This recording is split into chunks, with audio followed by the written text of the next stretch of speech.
most of you who believe in this Aryan master race crap, and most of you who call yourselves identity Christians, I don't care if you worship in that church. I don't care if you believe that. The only people I care about are people who are racist, who want to kill other people who don't look like them, or hurt other people who don't look like them, or get rid of them or something. Those people I will oppose forever. I will protect your right to worship at whatever altar you wish to worship at, as long as you wish to worship there forever. I don't care. That's your business, and it's your right in this country. We believe in that right. That's the only way that it can be. Otherwise, you're going to have a state that has a state church, and we're all going to have to conform to that. That's exactly what the New World Order is going to be. But you're all going to find out that you are the victims of people who have a hidden agenda. And most of your preachers and ministers who are teaching you this crap and feeding it to you are members of these secret societies, and they are promoting Zionism. Zionism. For behind Zionism is not Jewish. Folks, it's not the Jewish people. They're being used. They're going to be sorry that they're allowing themselves to be used. For behind the Zionist movement are the British Israelis. The people who believe that they are the master race, that they are the lost 13th tribe of Israel, that they are the people who are going to inherit the world, and the rest of us are going to be their slaves. And if you don't believe that, you just listen. Don't go away. I'll be right back.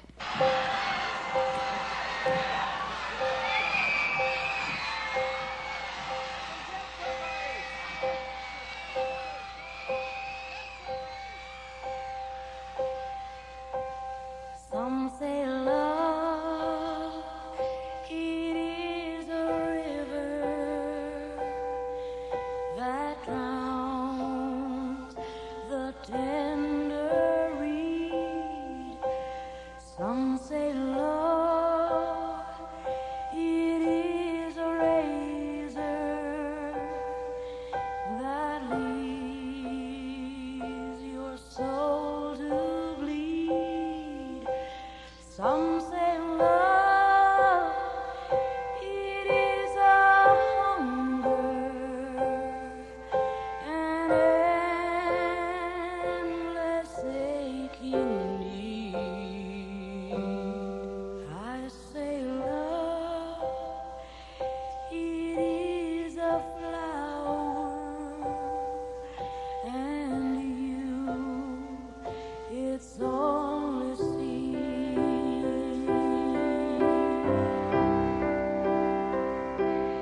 It's the heart afraid of breaking that never learns to dance.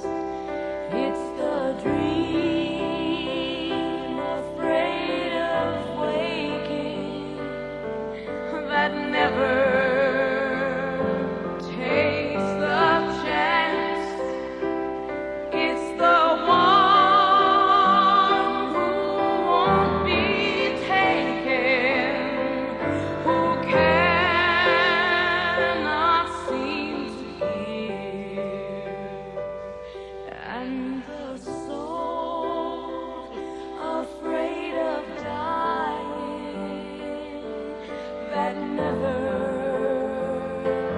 learns to live.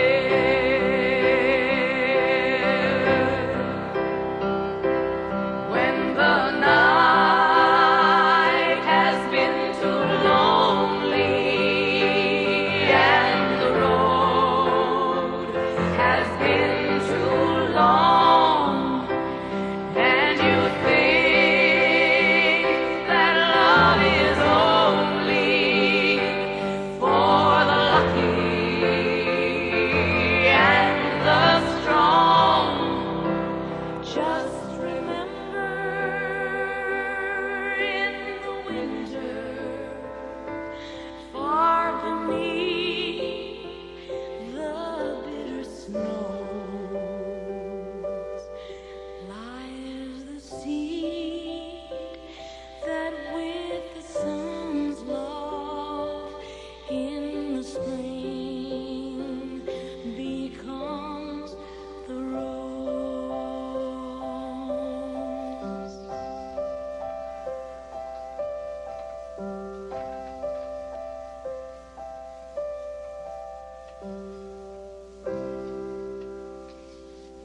ladies and gentlemen, if you'll check your history, you'll find in the accounts left by the Romans as they sent their legions up into Europe to conquer the Celts, the Picts, the Gauls, and the Germanic tribes, they describe very clearly what they found there.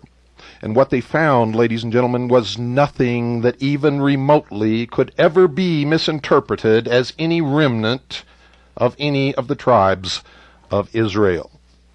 It is clear what they found were primitive tribesmen. Some of them were gentle and not warlike and were easily conquered by the Romans. They had no root of Hebrew in their language. Period. None of them anywhere.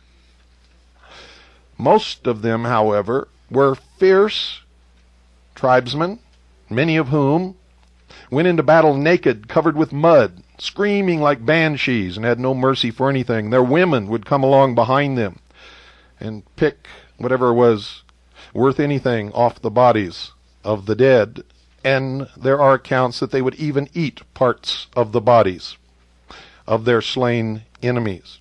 The Germanic tribes were so fierce and so primitive and so pagan that the Roman legions were constantly on battle at that frontier and never did completely conquer the Germanic tribes. The Celts, what were known as the Gauls, what were known as the Picts, most of them were conquered by the Romans.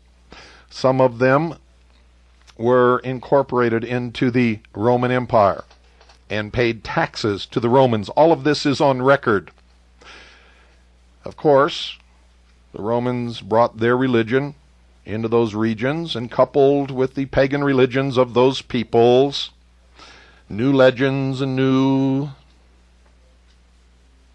myths, new metaphors began to evolve.